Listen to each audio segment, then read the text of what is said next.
सुलोचना, इतने महंगे हील के सैंडल दिलाए थे और तुमने इन्हें उतार कर रख दिया। जरा भी अक्ल नहीं है। तुम्हें मेरी इज्जत और स्टेटस की कुछ परवाह है भी या नहीं? संजीव ने पूरी पार्टी में गुस्से से चिल्लाकर कहा। तुरंत ही पहनो। एक तो तुम्हारी लंबाई कम है, उस पर तुम थोड़ी मोटी भी हो। ये सैंडल तुम्हें अच्छा लुक दे रहे हैं और तुमने ब्रांडेड सैंडल ऐसे ही उतार कर रख दिए।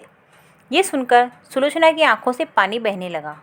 छोटी बहन ने जन्मदिन की पार्टी में बुलाया था, वो किसी से नज़रें नहीं मिला सकी। आंखें नीची करके सैंडल पहनकर चुपचाप हॉल के बाहर आ गई। संजीव, पत्नी का मान पति के हाथों में होता है, पर तुमने कभी मेरे मान की परवाह ही नहीं की। जब देखो डांटकर मेरे आत्मसम्मान की धज्जियां उड़ा देते हो। जगह देखकर बोला करो। तुम भी हर कहीं पर कुछ भी कह देते हो। पत्नी हूँ तुम्हारी, सुलोचना ने भी गुस्से से कहा। तुम भी ना बात का बतंगड़ बना रही हो। वहाँ सब लोग अपने ही थे। दो बात तुमसे कह भी दी तो क्या? मैं कुछ अपने मन में नहीं रखता हूँ, सब कह देता हूँ। मैंने तो बचपन से यही देखा है कि पापा हर छोटी बड़ी बात पर मम्मी को डांट देते थे, पर मेरी मम्मी तो चुप रहकर माफ़ी मांग लेती थी, चाहे गलती उनकी नहीं भी होती थी। और एक तुम हो, जरा सी बात पर मुँह फुलाए बैठी हो। अब जो हो गया सो हो गया, उस बात को भूल जाओ, संजीव ने लापरवाही से कहा। नहीं भूल सकती हूँ। तुम्हारे लिए छोटी सी बात होगी, पर मेरे लिए बहुत बड़ी बात है। पूरी पार्टी में तुमने मुझे डांटा। छोटी सी बात थी, मुझे हील के सैंडल नहीं पहने जाते हैं। मेरे पैरों में दर्द हो जाता है। मैं सैंडल उतार कर बैठ गई। उससे क्या तुम्हारी शान कम हो गई? वहाँ मेरे मम्मी पापा, बहनें, सहेलियाँ, रिश्तेदार सभी थे। मैं उन सबसे आपकी कितनी तारीफ़ करती थी, पर आज सबके सामने शर्मिंदा कर दिया। संजीव और सुलोचना की शादी को ज़्यादा वक्त नहीं हुआ था। सुलोचना की सास सीधी और भोली थी, जबकि ससुर जी तेज तर्रार गुस्से से भरे रहते थे। सुलोचना की सास से कोई भी गलती हो जाती, खाने में मसाला कम डल जाता, खीर में मीठा कम हो जाता, पानी लाने में देरी हो जाती, दरवाज़ा खोलने में देरी हो जाती, वो किसी न किसी बात पर छोटी छोटी बातों के लिए सबके सामने उसकी सास को डांट देते थे। सास चुपचाप सहन कर लेती और आवाज़ भी नहीं करती थी। बस इसीलिए ससुर जी उनकी कद्र नहीं करते थे। उनका मानना था कि औरतों को इसी तरह से सर झुकाए और चुपचाप रहना चाहिए। मर्द कुछ भी कर सकते हैं, मर्दों पर कोई पाबंदी नहीं है। यही सब देखकर संजीव बड़े हुए और अब उन्हें भी यही लगता है, उन्हें यह सही भी लगता है। अपने पिता की पदचिन्हों पर ही संजीव चल रहे थे। जब सुलोचना शादी होकर आई तो उसे माहौल अजीब लगता था। उसके मायके में पापा कभी मम्मी पर नहीं चिल्लाते थे। वो जो भी बात होती अपने कमरे में आपस में सुलझा लेते थे।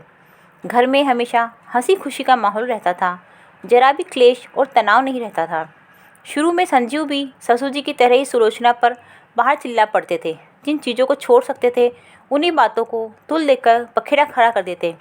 सुलोचना को ये सब बर्दाश्त नहीं होता था। उसने समझाया कि जो भी कहना है बंद कमरे में कहो, तो बाहर सबके सामने मेरी और अपनी इज्जत रखा करो।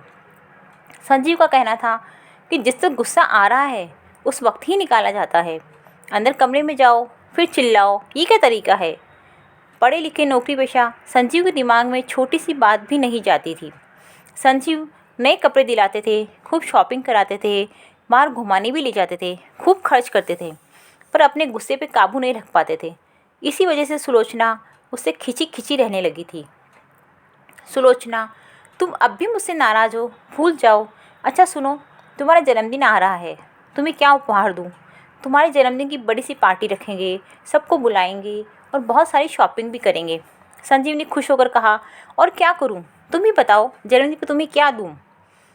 मुझे ये सब कुछ नहीं करना है, मुझसे वादा करो और यही मेरे जन्मदिन का उपहार होगा, जिसे मैं तुमसे बार बार लेना पसंद करूँगी। तुम मुझसे वादा करो कि कभी और लोगों के सामने मुझसे गुस्सा नहीं होंगे और मेरा अपमान भी नहीं करोगे। तुम ही हो जो सदा मेरे मान सम्मान की रक्षा करोगे, घर में भी और बाहर भी।